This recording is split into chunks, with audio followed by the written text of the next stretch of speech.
I think that's one of the sources of difficulty.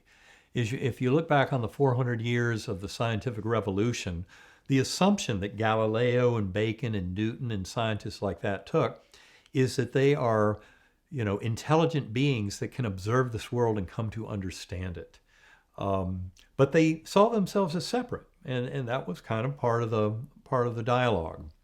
Because I'm a scientist, I have my white coat, my clipboard, I'll take notes, I'll observe this, and I'll make some theories about it. We'll talk it over and we'll come up with improving theories that explain how it all works. And anytime you separate any part of the universe from any other part, you're introducing a distortion. Because I believe the universe only truly exists in kind of its whole form. And so when we isolate parts of it out, and this is especially part of the issue with reductive materialism. Reductive materialism is the generic name for our modern conventional scientific worldview. And reductive materialism assumes at the outset that you have to isolate this part of the universe and study it in an isolated form to understand how it works. And then the hope is that if we do that with everything, then we can put it all together in a way that makes sense to us.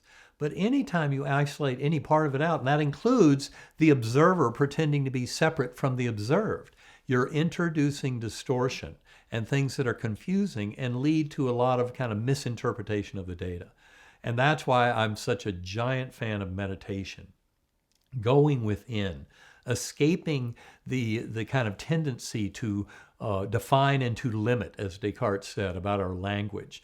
Going into mental space, telling the little linguistic voice to go into timeout, allowing a much richer kind of relationship with this universe at large and kind of a deeper knowing, I think starts to put it back together.